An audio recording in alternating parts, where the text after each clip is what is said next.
Hey there, welcome to Paul's Bike Adventures on the Paul Reviews Everything channel. Today we're discussing my upgrades on my Diamondback Recoil. And what I had before was, well, let's see, let's go in order. What did I get first? What did I get first on the Recoil? Oh, I got a seat first. Yeah, so I want to make sure everything works right. So this one is a little cheap and Chinese seat.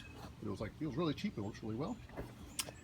And I got this water holder, because this one doesn't have a mount for a water holder. So this one on the handlebars works really well. My next big piece was the Rock Shock. I got the Rock Shock. These ones here are the versions, is that the air, not the air shocks, but the coil, I guess they call it, which is really nice. It works really well, and it has a lockout, which I finally got to use when I was riding around the neighborhood, which makes it much easier. And I guess the model is 30 or something, Rock Shock 30, silver, I think. But yeah, so this one is nice as it has the recoil on there, and it's definitely lighter. It's about a pound lighter than the original. My newest upgrade, ta-ta, are these cranks.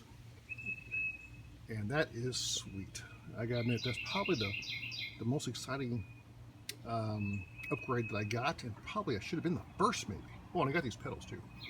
That was actually the first thing I did. The pedals in the seat, but pedals are great.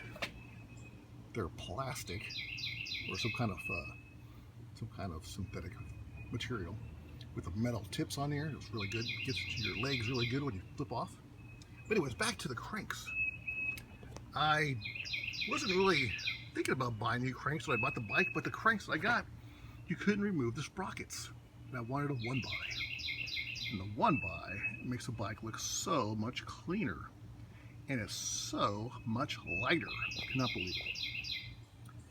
And it just cleans up the bike a lot. That's what I like about it. I had a one buy on my last bike and I loved it. So I couldn't wait to get this one, but in order to get this one, I had to get new cranks.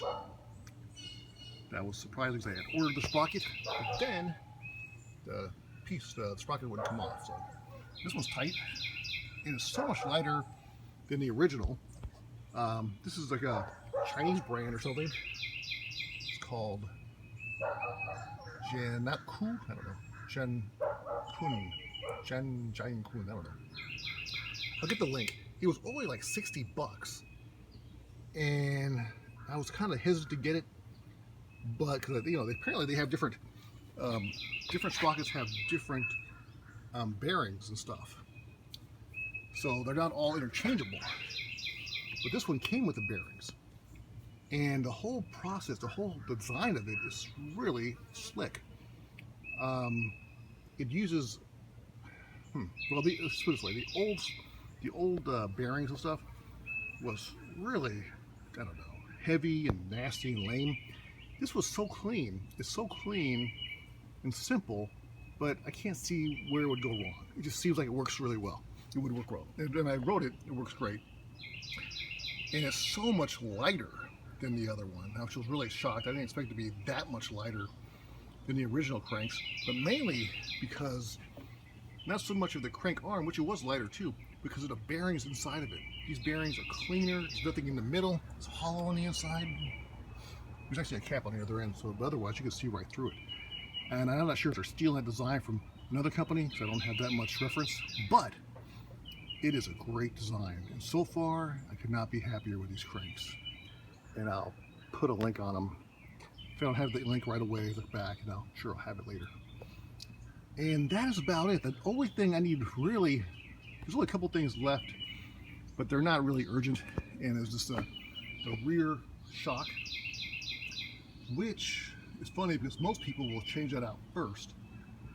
But truthfully, I don't really have a problem with it, to be honest with you. It's I know it's heavy, so they say. I haven't taken it off or anything, but they say it's heavy. But I have it on the tight setting, so it's really tight. So it doesn't get much bounce at all. But except for like the hard hits when you're landing hard or something, then it'll give a little bit. But overall, I don't really, tell you the truth, I don't really have a problem with it.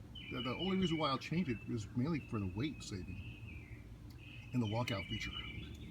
And the next thing I'll probably eventually change out just because I think the crank arms and the sprocket look so good in red that now that the cassette on the back, it looks so ugly in black. So I'll eventually switch that out and have one where it has bigger range. But it's still 8-speed, should be fine. I haven't had a problem with just using that middle sprocket basically on the front, which was a 32 tooth.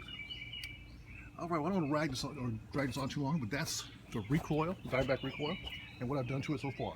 So far, my favorite upgrade are the cranks, and everything else is good too, though. I mean, I like it all.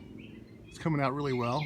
It's starting to be a pretty valuable bike now, or compared to how it came originally. So far, I think I have about, what did I say, 600 bucks into it? Maybe a little more, maybe 6 or 7. Don't tell the wife. But I'm just about done, so I'm pretty happy with it. But thanks for watching the Paul Theory Show. Not Paul Theory Show, I'm sorry, that was the other show. Paul reviews everything, and this is my bike adventure series. Thanks.